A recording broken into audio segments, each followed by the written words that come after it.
ter tirado já até antes. Esses piados aqui, as maiores, ensinando que fica duro. É verdade.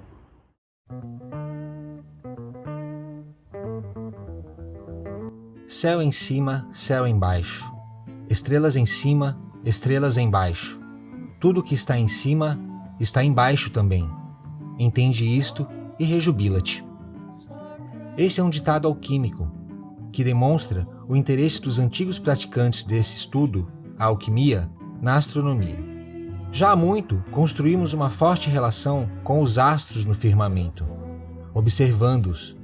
Foi na antiga Babilônia, em cerca de 1500 a.C., que surgiu o primeiro catálogo de estrelas. Esse mapeamento dos corpos celestes foi usado por praticamente todos os povos antigos, pois serviam para acompanhar o movimento dos planetas e do Sol, nossa estrela, em relação ao fundo estrelado e o horizonte.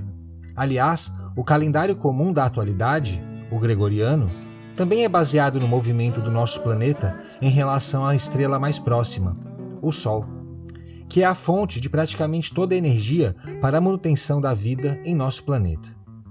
Por isso mesmo, o mapa estelar foi usado principalmente para desenvolver calendários que possibilitaram o aprimoramento da agricultura. A observação minuciosa das estrelas foi fundamental para as grandes navegações, que transformaram a nossa noção de mundo a partir do século XVI, quando tornou-se irrefutável a ideia de que, de fato, o mundo era um globo. Mais próximos de nós, casualmente, podemos sentir a influência indireta dos astros toda vez que abrimos o jornal e nos deparamos com as previsões do horóscopo nos signos do zodíaco. A palavra zodíaco significa círculo de animais. Trata-se de uma faixa imaginária do firmamento celeste que inclui as órbitas aparentes do Sol, da Lua e dos planetas Mercúrio, Vênus, Marte, Júpiter, Saturno, Urano e Netuno. As divisões do zodíaco representam ainda constelações, pontos de referências para a astronomia, que por sua vez são os signos da astrologia. Na carta, vemos um céu com 7 pequenas estrelas, 3 azuis e 4 amarelas, que talvez façam referência aos 7 planetas conhecidos no tempo em que foi desenvolvido o tarô. Estes também são usados para a base do estudo astrológico. Há uma estrela central, maior que as outras, pintada com 2 cores, vermelho e amarelo, que pode, por sua vez, representar o Sol. Mas onde está a Lua para completar assim os astros usados na astrologia?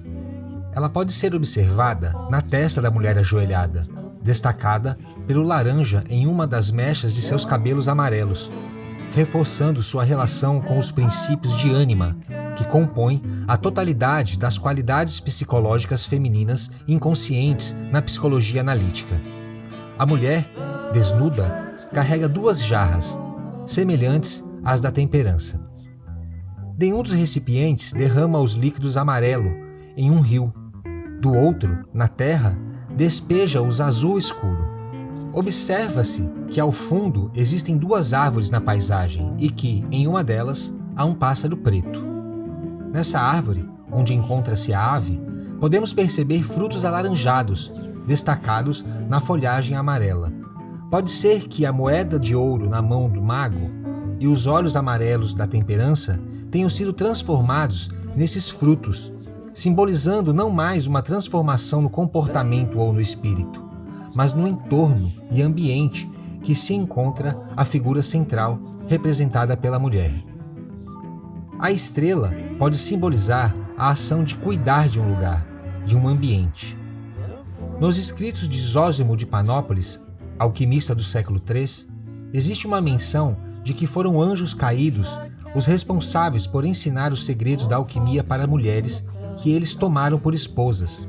E de fato, no livro apócrifo de Enoque, existe tal passagem. Seria a mulher representada na carta uma dessas personagens, já que se notam semelhanças entre suas jarras e as do anjo da carta à temperança? Esse pode ser, talvez, um indício dessa sugestão. De toda sorte, a figura nua pode representar alguém que, por sua nudez, não precisa de máscaras ou roupas, não necessita se mostrar como uma persona, sendo ela mesma, sem artifícios, apresentada em sua essência para o mundo. A reverência em sua atitude de regar a água e a terra demonstra seu caráter de cuidado e de respeito com a natureza ao seu redor. A estrela nos diz: toma um lugar para si e cuida dele. Purifica as águas e a terra, e dela tira teu sustento. Receba do cosmos e doe à terra. Pode ser um dos arcanos mais fundamentais da atualidade, onde vemos constantemente a degradação do planeta por causa da ganância sendo operada compulsivamente por praticamente toda a sociedade global. Olá, sou o Wilson Brandão do projeto Hortas Urbanas Salvador, aqui na Pituba. Estou aqui para conversar um pouco sobre vocês, como surgiu a ideia de fazer esse projeto, né? Eu estava na janela do meu apartamento, próximo à área do terreno, né? E vi uma pessoa atravessando a rua com um carrinho de mão, cheio de entulho para jogar aqui no terreno.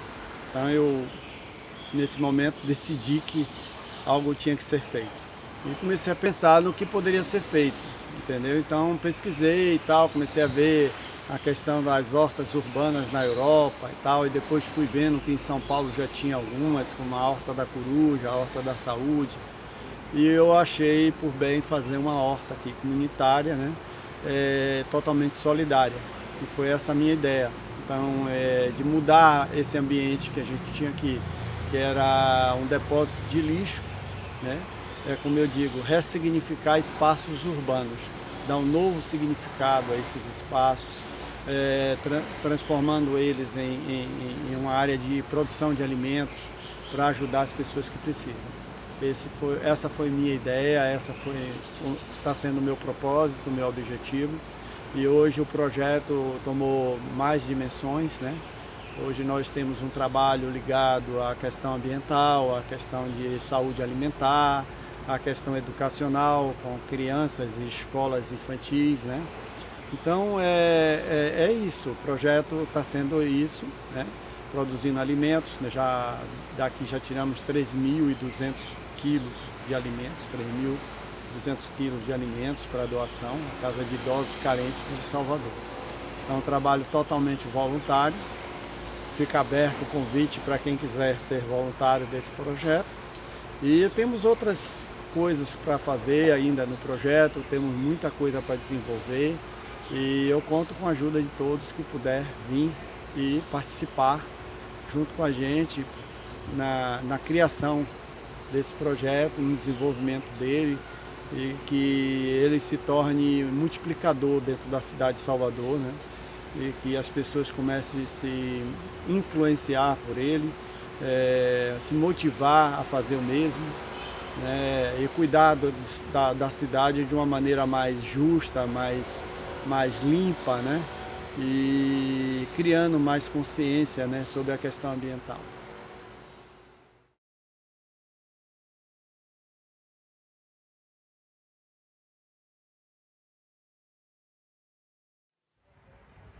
Em janeiro de 1958, ao anunciar suas descobertas ao mundo científico perante uma distinta assembleia de químicos, biólogos, físicos e matemáticos no Instituto Genebrez da Suíça, Behringer frisou que, se suas investigações fossem aprofundadas, teriam de ser modificadas certas teorias que não dispunham de uma base experimental sólida.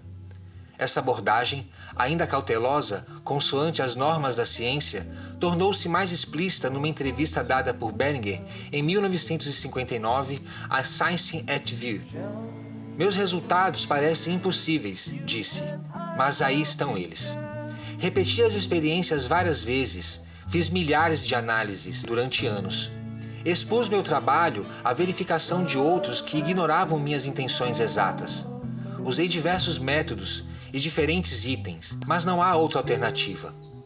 Temos que nos submeter à evidência. As plantas conhecem o velho segredo dos alquimistas. Diariamente, sob nossos olhos, elas transmudam os elementos. Em 1963, Behringer já provava incontestavelmente que, na germinação de sementes leguminosas, numa solução de sal e manganês, esse elemento desaparecia e em seu lugar surgia o ferro.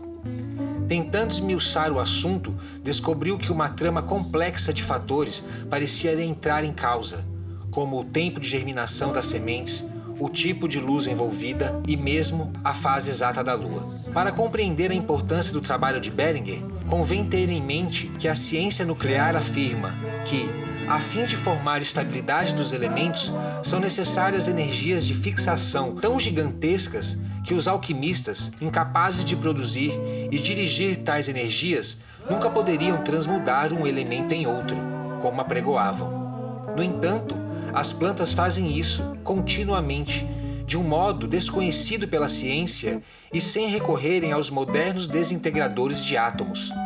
Um pé de açafrão ou uma petúnia, ou mesmo uma simples folhinha de grama, são capazes de fazer o que os alquimistas modernos, conhecidos como físicos nucleares, ainda julgam impossível.